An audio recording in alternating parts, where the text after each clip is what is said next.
नमस्कार प्यारे साथियों, स्वागत है आप सभी का आपके अपने चैनल स्टैटिक जीके ट्रिक 2.0 में। तो दोस्तों, आज का हमारा विषय है, मतलब आज हम पढ़ने वाले हैं भारत का संवैधानिक विकास। ठीक है दोस्तों, तो आइए चलते हैं दोस्तों अपने टॉपिक की ओर। चलिए दोस्तों, हम लोग शुरू करते हैं। तो हमारी पहली हेडिंग है चार्टर एक्ट 1600, यानी कि 1600 का ईस्वी का राजलेख इसे कहा जाता है। दोनों चीज़ें कहते हैं, ठीक है।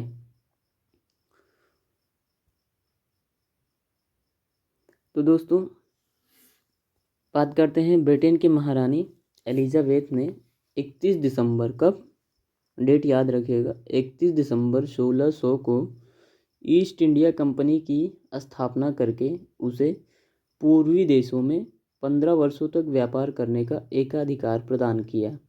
ठीक है दोस्तों, कब, 31 दिसंबर, इस डेट को आप याद रखिए, 31 दिसंबर 1600 ईस्वी को।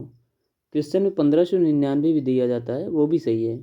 अब क्वेश्चन में कौन सी डेट आती है उसके अकॉर्डिंग आप चूज कर लीजिएगा ऑप्शन को। ठीक है दोस्तों, तो कितने वर्षों तक देता है महारानी, कितने वर्षों तक परमिशन देती है? 15 वर्षों तक। ठीक है, और वो कैसी परमिशन होती है? एकाधिकार, यानी कि मोनोपोली। मोनोपोली आप समझ रहे हैं, यानी कि जैसे कि अब आप ये समझिए कि जैसे अपने यहाँ गौतम अडानी जी हैं, भारत में एक बड़े उद्योगपति हैं। वो क्या करेंगे कि अगर जैसे उनको मान लीजिए कि अपने भारत देश से किसी अन्य देश में, मान लीजिए कि फ्रांस की ही बात कर लेते हैं, ये फ्रांस में कोई भी व्यापार स्टार्ट करने के लिए सोचते हैं, तो पहले क्या होगा भाई, परमिशन लेनी पड़ेगी अपने देश से किसी अन्य देश में व्यापार करने के लिए। तो परमिशन लेने के लिए इन्हें कहाँ जाना पड़ेगा? माने कि मतलब कि जैसे भाई मोदी जी के पास जाएंगे ये परमिशन लेने के लिए, तो मोदी जी से सारी डिटेल अपनी शेयर करेंगे। तो बोलेंगे ऐसा है, व्यापार में जो भी है भाई, जो फ़ायदा होगा उसमें से आपको भी दिया जाएगा वो। ठीक है, तो मोदी जी सारी बातें इनकी सुनती हैं और कहते हैं कि ठीक है। तो मोनोपोली का ओवरऑल मेन अर्थ क्या होता है? ये होता है कि किसी एक ही कंपनी को काम दिया जाता है, उसको कहते हैं मोनोपोली, एकाधिकार। ठीक है दोस्तों, तो आइए पहले हम कुछ ईस्ट इंडिया कंपनी के फैक्ट जान लेते हैं, क्या क्या चीज़ें हैं उसको जान लेते हैं। तो व्यापार स्टार्ट करने के लिए दोस्तों, जो ब्रिटेन का व्यापार जो स्टार्ट करना था, उसमें कितने निवेशक थे, यानी कि शेयर होल्डर? 217 लोग थे। कितने? 217 लोग थे। ठीक है, अब आइए चलते हैं ईस्ट इंडिया कंपनी के फैक्ट को जानने के लिए। तो ईस्ट इंडिया कंपनी का नाम जो है ईस्ट इंडिया कंपनी, यानी कि ईस्ट इंडिया कंपनी 1833, कब पड़ा? 1833 में ईस्ट इंडिया कंपनी का नाम पड़ा ईस्ट इंडिया कंपनी। पहले ये कुछ और हुआ करती थी। क्या हुआ करती थी पहले? पहले ये हुआ करती थी द गवर्नर, कौन सी, यहाँ पर देखिए, the governor and company of merchants of London trading in east Indies. ये इसका पहले पुराना नाम हुआ करता था। कब हुआ करता था? 1600 ईस्वी में, जब इसकी स्थापना हुई थी। ठीक है दोस्तों, आइए कुछ इसके और भी फैक्ट को जानते हैं हम लोग। यहाँ देखिए, इसे मर्चेंट ऑफ, क्या बोलते हैं?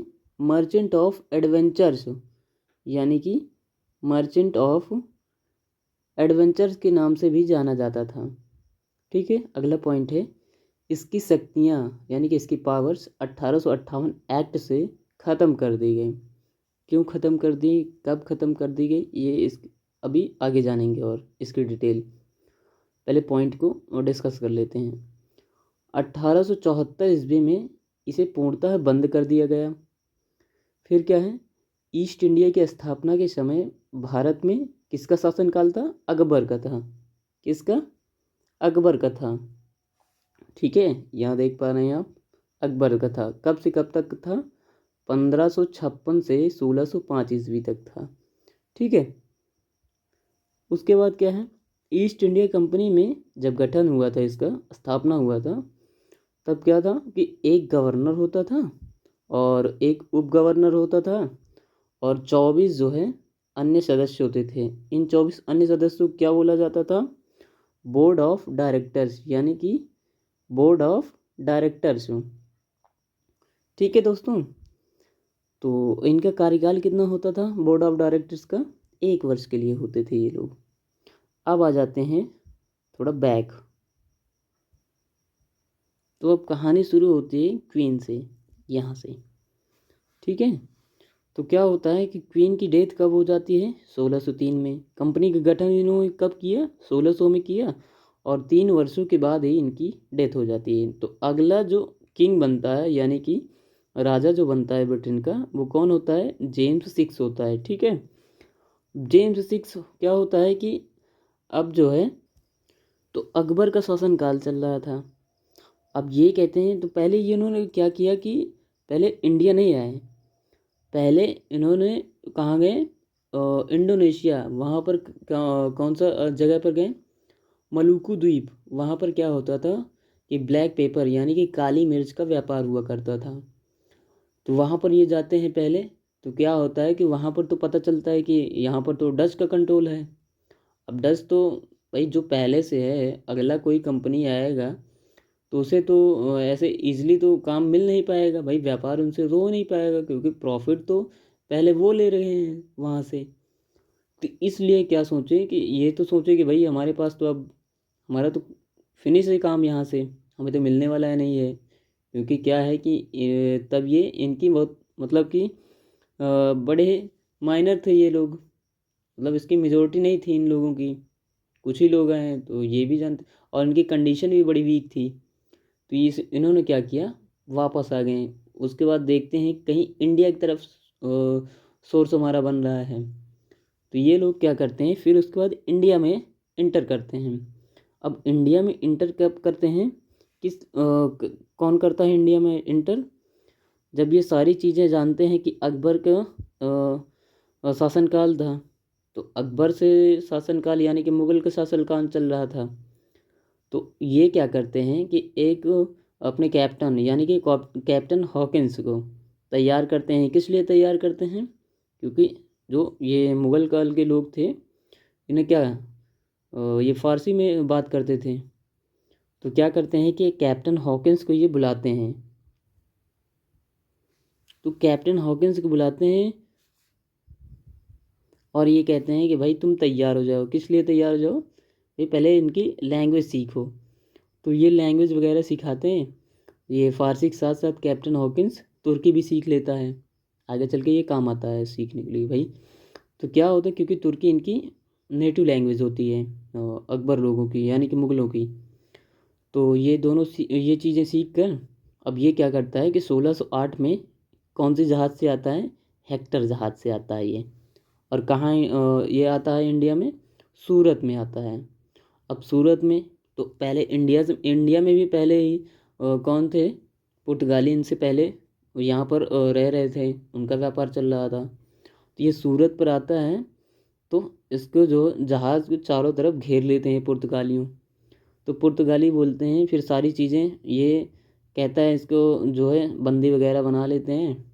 उसके बाद क्या होता है, तो ये बहुत सारे यानी कि ब्रिटेन से गिफ्ट वगैरह लेकर आता है। तो क्या करता है, जैसे तैसे करके मिला लेता है और ये कहता है कि मुझे भाई अकबर से आप मिलवा दो बस। तो ये ठीक है, फिर जैसे तैसे करके मैनेज होता है मैटर। उसके बाद क्या करते हैं, ये 1609 में आगरा लाते हैं। अब जब 1609 में आगरा लाते हैं, तो उससे पहले अब 1609 की बात हो रही है और 1605 में अकबर का टाइम पीरियड ख़त्म हो जाता है, यानी कि अकबर की डेथ ही हो जाती है 1605 में। अब इसको पता नहीं था कि 1605 में अकबर की डेथ हो जाती है। ठीक है, तो ये आता कहाँ, आगरा आता है। अब उस टाइम गद्दी पे कौन होता है, जहांगीर ही होता है। कौन होता है, जहांगीर होता है। ठीक है, अब ये क्या करता है कि सारी चीज़ें तो अकबर के प्लान के हिसाब से मतलब सारी चीज़ें बनी होती हैं। अब यहाँ पर आता है तो अगला आदमी बैठता है, कौन, जहांगीर दिखाई देता है। फिर भी ये मैनेज करके किसी किसी तरीके जहांगीर इन्हें जगह वगैरह देते हैं रहने खाने के लिए। कहते हैं भाई तुम मेहमान के तरीके से पेश आते हैं वो। अब ये अपने बिजनेस के बाद डायरेक्टली तो बोल नहीं पाता है। अभी 1609 में ये जान लीजिए कि रहते रहते इनको 3 साल हो गए और ये बिजनेस की बात करता है। सुबह शाम उठता बैठता था, केवल सुबह शाम ही। तो ये शाम को जब बैठता था तो बिजनेस के बारे में जैसे भी बात करता था। अब जहांगीर इन्हें डांट देते थे क्योंकि जहांगीर भी बहुत खतरनाक आदमी थे भाई। भले ही सारी चीज़ें जहांगीर तो ये जान लीजिए कि भारत में मतलब अपने उस टाइम के पीरियड में ये नशीले पदार्थ को बैन कर रखा था। लेकिन खुद भाई तो वो बैन तो अपने लिए कर नहीं रखा था। वो शराब वगैरह नशीली चीज़ें को वो सेवन करता था। तो सारी चीज़ें ये करता था। तो जब भी बिजनेस की बात होती थी तो जहांगीर पहले ही बोल देता, भाई मैं नशे में नहीं बात कर रहा हूँ। तो सारी बातें वहाँ से ख़त्म हो जाती थी इसकी। तो ये कामयाब नहीं हो पाया बिजनेस करने के सिलसिले में, यहाँ से बात ही नहीं हो पाती थी उससे। तो क्या होता है कि 1615 ईस्वी में, कब 1615 ईस्वी में आधिकारिक राजदूत के रूप में थॉमस को भेजा जाता है, थॉमस रो को। तो ये क्या होता है कि अब थॉमस रो यहाँ पर आता है, ठीक है। तो थॉमस रो जैसे तैसे करके कुछ ना कुछ अरेंजमेंट करके ये अब परमिशन ले लेता है, परमिशन ले लेता है ये। तो ये इसे जहांगीर क्या बोलता है कि समुद्री तट पर ही परमिशन देता है, समुद्री तट के क्षेत्रों के लिए। कहाँ? समुद्री कोस्टल एरिया, यानी कि वहाँ पर ये व्यापार करने के लिए परमिशन दे देता है जहांगीर। अब ये देखता है तो पहले यहाँ आते कहाँ हैं ये लोग? आंध्रा में आते हैं। कहाँ? आंध्रा में आते हैं। वहाँ पर क्या होती है कि मसूलीपट्टनम नाम की जगह पर ये लोग अपना स्टार्ट कर देते हैं। अब देखते हैं रहते रहते उनको जानकारी मिलती है कि भाई वेस्ट बंगाल नाम की चीज़ है, वहाँ पर जगह है। वहाँ पर क्या होता था कि जैसे इंडिया का क्या है, टेक्सटाइल जो इंडस्ट्रीज़ हुआ करती थी, वहाँ पर जो दुनिया के उस टाइम में 1/4 का मतलब चीज़ें 25%, दुनिया का 25% हिस्सा मान लीजिए कि टेक्सटाइल जो है पूरी दुनिया में ये 25% यही सप्लाई करते थे। तो अब इनका मन वेस्ट बंगाल की तरफ भी चलने लगा। तो ये क्या हुआ कि अब वेस्ट बंगाल में उस टाइम कौन हुआ करते थे? औरंगजेब के मामा यानी कि शाइस्ता खान हुआ करते थे। तो इनसे चीज़ें बातें हुई। तो शाइस्ता खान ने कहा कि ऐसा है भाई, 3.5% हमें टैक्स चाहिए आपसे, ईस्ट इंडिया कंपनी से, ये शाइस्ता खान ने बोला। अब ईस्ट इंडिया कंपनी का एक एरोगेंट ऑफिसर था जिसका नाम था जोसिया चाइल्ड। क्या नाम था? ये आप देख पा रहे हैं नीचे, ये जोसिया चाइल्ड नाम था। अब ये भाई साहब क्या कहते हैं, इस घमंडी आदमी था ही जोसिया चाइल्ड। अब ये कहता है कि भाई हम तो नहीं देने वाले हैं टैक्स 3.5%, हम देंगे 2%। तो 2% देने के लिए वो राज़ी नहीं होता है शाइस्ता खान, बोलता नहीं हमें 3.5% ही चाहिए। चीज़ें चलती गई तो ब्रिटेन के लोग जो ये था, क्या नाम है इस ऑफिसर का, जोशिया चाइल्ड था। अब भाई ब्रिटेन के जो व्यापारी वर्ग जो लोग थे उन्होंने कहा बात तो ऐसे बनने वाली नहीं। फिर इसी के बात पर आ गए कि 3.5% हम देंगे फिर। तो अब बात आती है ईस्ट इंडिया कंपनी को 1717 में फर्रुख शियर एक जो है राजा था, शासक था, उसने दस्तक जारी किया। दस्तक मतलब क्या? कि बंगाल, बिहार, उड़ीसा में फ्री ट्रेड के लिए। कैसी दस्तक? दस्तक मतलब कि ये दिया कि बंगाल, बिहार, उड़ीसा में फ्री ट्रेड कर सकते हैं बिना किसी टैक्स के, ठीक है। तो वहाँ पर क्या था कि अब ब्रिटेन से एक शिष्टमंडल आता है जो जिसके अध्यक्ष होते हैं जॉन सेरेमन। अब ये क्या होता है कि फर्रुख सियर की पूरी हिस्ट्री जो है सर्च करके मतलब आते हैं इनमें, इनको दिक्कत क्या है, क्या चीज़ें हैं, क्या ये खाते हैं, क्या पीते हैं, कैसे रहते हैं, कैसे नहीं, मतलब ओवरऑल सारी चीज़ें ये सर्च करके आते हैं। अब अध्यक्ष अपने साथ एक डॉक्टर को भी लेकर आते हैं क्योंकि क्या था कि इसको कुछ इंटरनल प्रॉब्लम थी फर्रुख सियर को। तो जैसे इन्होंने बात स्टार्ट किया बिजनेस के वगैरह के मामले में, पहले तो बिजनेस डायरेक्टली ऐसे बोलेंगे नहीं भाई बिजनेस करने के लिए आए हैं, पहले देखेंगे हाल चाल, मेहमान के रूप में भाई वो पेश आते हैं कि हाल चाल लेते हैं वगैरह। तो उन्हें कुछ फील होता है, वो सारी चीज़ें पहले से ऑलरेडी जान रखे हैं, प्री प्लान्ड होती हैं वो, लेकिन उसके सामने वैसे दिखावा करते हैं, नहीं ऐसे दिक्कत है, तो बोलते हैं आपको कैसे कुछ दिक्कत है, तो समझ गया, वो भी समझ गया कि इसे पता ही चल गया है इसका मतलब। तो सारी चीज़ें इसने शेयर की डॉक्टर हैमिल्टन से। तो डॉक्टर हैमिल्टन ने इनका इलाज कर दिया और ये हो गए ठीक ठाक, बल्कि दुरुस्त, एकदम ज़बरदस्त हो गए, स्वस्थ हो गए। अब ये खुशी हो गए भाई, खुशी के जो मौके पर ही ना दस्तक जारी किया, क्या, बंगाल, बिहार, उड़ीसा में फ्री ट्रेड का। तभी से इनको मिल गया क्या, ब्रिटेन को, ईस्ट इंडिया कंपनी को फ्री ट्रेड करने का मौका। ठीक है। अब क्या होता था कि मुगलों को जो रेवेन्यू था वो यहाँ से डाउनफॉल हो गया, एक कम होने लगा, और वेस्ट बंगाल अभी भी देता था, वो रेवेन्यू शेयर करता था।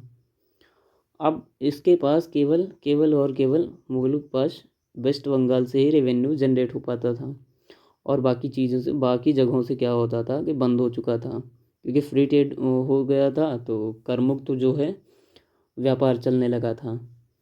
तो अब क्या होता है कि सिराजुद्दौला एक वहाँ का बंगाल का जो है नवाब हुआ करता था, और इसे ईस्ट इंडिया कंपनी से बड़ी सख्त नफरत थी। तो ये क्या करता है कि एक ट्रेजडी होती है, कब, 20 जून, कब होती है,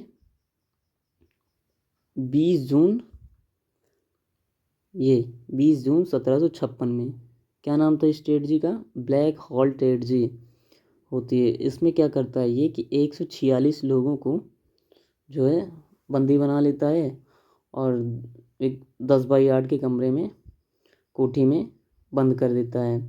अब से भी देखता है, खुल गए तो पता लगा उसमें से 123 लोग मर जा चुके हैं, तो 23 लोग बचते हैं।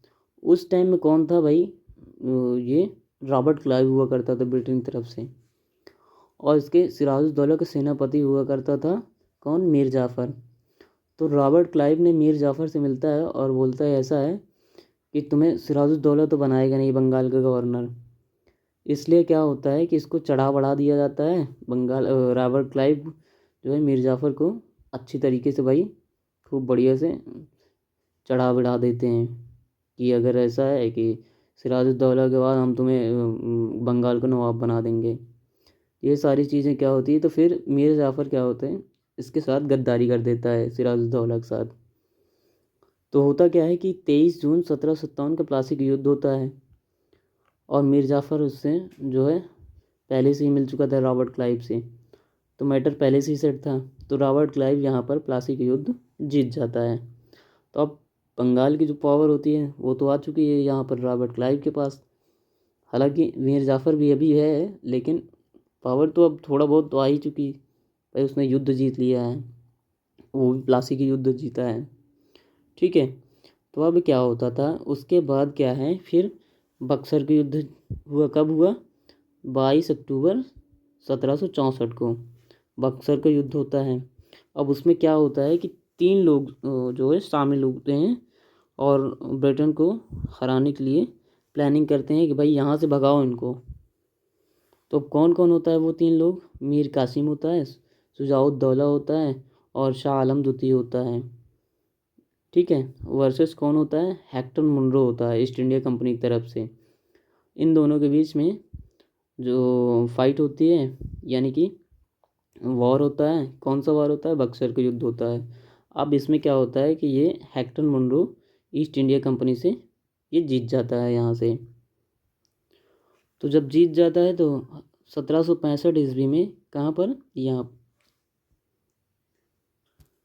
तो फिर 1765 ईस्वी में दो संधि होती है, कौन सी दो संधि होती है, कि ये दो संधि जो होती है,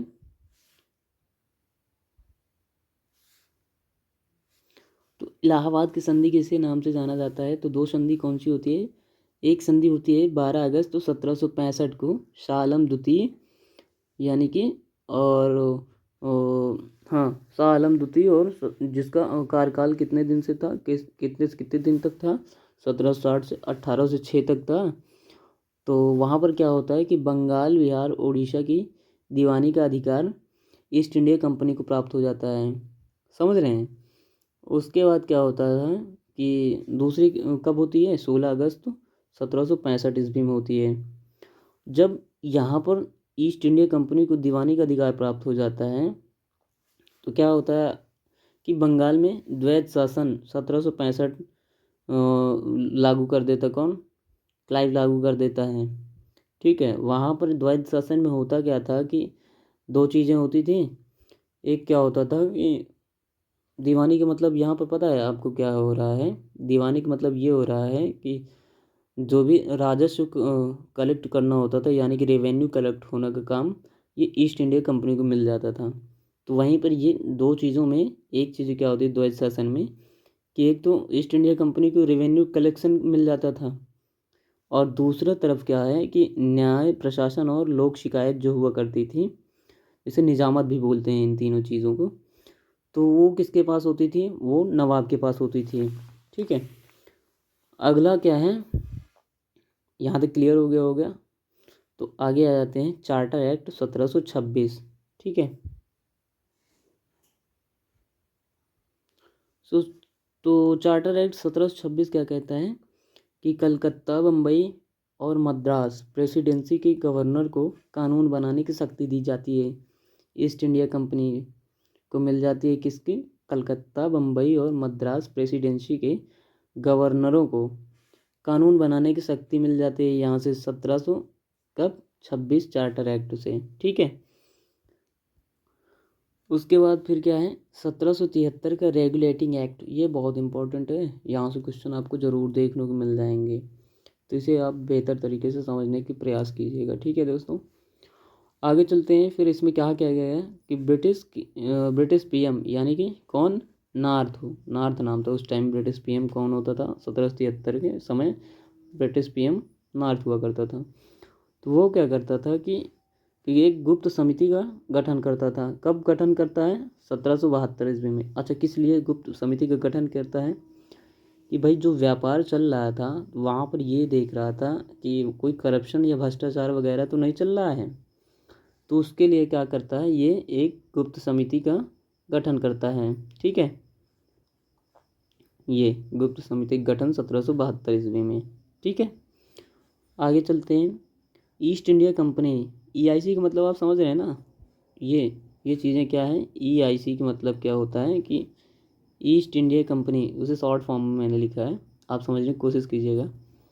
तो ईस्ट इंडिया कंपनी के व्याप्त दोषों को दूर करने के लिए लाया गया है, क्या लाया गया है, गुप्त समिति, ये चीज़ें हैं। और क्या लाया गया है, ईस्ट इंडिया कंपनी के व्याप्त दोषों को दूर करने के लिए रेगुलेटिंग एक्ट 1773 को लाया गया है। दूसरी बात ये है।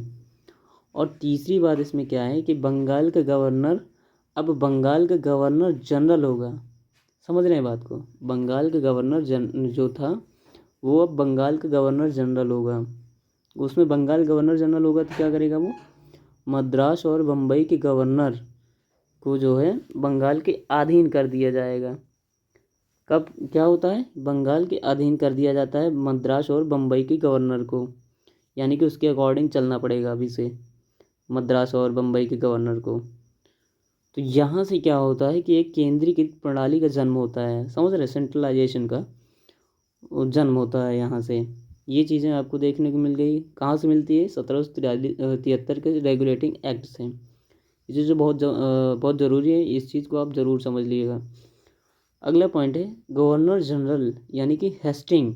कौन है governor general, Hastings, Warren Hastings होता था, की सहायता के लिए 4 सदस्य की एक परिषद बनाई जाती थी। कैसी, कितने लोगों की परिषद, 4 सदस्यों की एक परिषद बनाई गई थी। उसके बाद क्या होता है, ये देख पा रहे हैं, जी, यानी कि गवर्नर जनरल, इसे शॉर्ट फॉर्म में मैंने लिखा है गवर्नर जनरल, इसका मतलब होता है। इसके लिए ये चार सदस्यों की जो एक जो है काउंसिल बनाई गई, यानी कि परिषद बनाई गई है। तो उसमें क्या होता है कि डिसीजन जो होता था गवर्नर जनरल का वो बहुमत से होता था। बहुमत मतलब वोट वगैरह तरीके से होता था। अब 4 सदस्यों में वो डिसीजन बहुमत से कैसे होगा डिसीजन, यानी कि 3 सदस्य तो होने ही चाहिए, वो किसी भी फैसले में अपने एक एक्सेप्टेंस देना चाहिए कि हाँ ये ठीक है। तो उसके लिए क्या होता है कि 3 सदस्य ज़रूर मानना चाहिए। और जो गवर्नर जनरल होता है तो उसे वीटो पावर दी जाती थी। वीटो पावर मतलब समझ रहे हैं आप, उसका निर्णायक मत, यानी कि अगर जैसे 2/2 का रेशियो बन रहा है, जैसे 2 सदस्य किसी चीज़ में बोल रहे हैं हाँ कर रहे हैं और 2 सदस्य ना कर रहे हैं, तो वहाँ पर क्या होता था, वीटो पावर का इस्तेमाल किया जाता था कि गवर्नर जनरल के फिर पक्ष में मैटर पर चला जाता था। अगर गवर्नर जनरल चाहता है कि हाँ ये चीज़ें चालू होनी चाहिए या लागू होनी चाहिए, अगर वहाँ पर गवर्नर जनरल यस करता है तो वो चीज़ें उनके मत पर चली जाती है, उनके आधार पर वो चीज़ें हो जाती हैं। अगर नहीं कहता है तो वो चीज़ें नहीं होगी। ऐसा होता था इनका काउंसिल का जो है नियम वगैरह होता था। ठीक है, तो यहाँ से जो डिसीजन होता था गवर्नर जनरल का, यहाँ से आप देख पा रहे हैं कार्यपालिका का उदय होता था। समझ रहे हैं, कार्यपालिका का उदय यहीं से हुआ है। ये चीज़ आप जान लीजिए। जैसे कार्यपालिका अपने संविधान में जो दी गई है वो उसी कार्यपालिका की बात हो रही है कि उसी का यहाँ से एक उदय होने का स्रोत मिलता है हमें। ठीक है, अगला पॉइंट है 1774 में कलकत्ता में सर्वोच्च न्यायालय यानी कि सुप्रीम कोर्ट की स्थापना हुई है। कब हुई है? 1774 में। कहाँ हुई है? कलकत्ता में सुप्रीम कोर्ट की स्थापना होती है। अब इसमें 2 पॉइंट ध्यान लेते हैं। क्या है?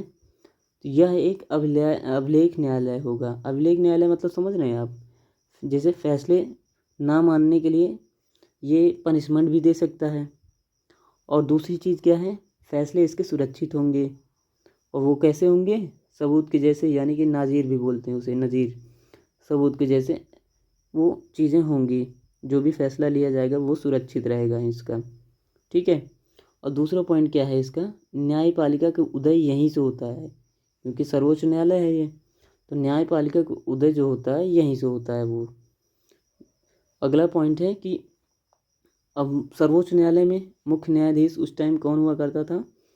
तो उसका नाम था एलिजा एम्पे। एलिजा एम्पे नाम था उसका। और 3 अन्य न्यायाधीश हुआ करते थे। कौन हुआ थे? Chambers, Lemaistre, Hyde. ये 3 अन्य न्यायाधीश उस टाइम में हुआ करते थे। अगला पॉइंट है कंपनी पर नियंत्रण किया गया है। कैसा नियंत्रण किया गया भाई?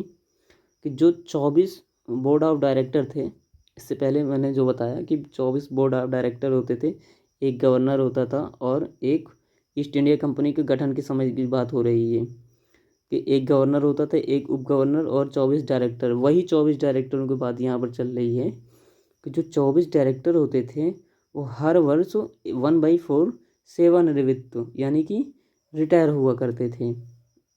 और दूसरी बात यहाँ पर क्या थी कि डायरेक्टर जो 1000 पाउंड का शेयर जिसके पास होता था उसी को वोट करने का अधिकार भी होता था। और इनका कार्यकाल कितने वर्ष का होता था? वो 4 वर्ष का होता था। ठीक है, आगे आ जाते हैं। अगला पॉइंट है कर्मचारी बिना लाइसेंस यानी क्या कर सकता है?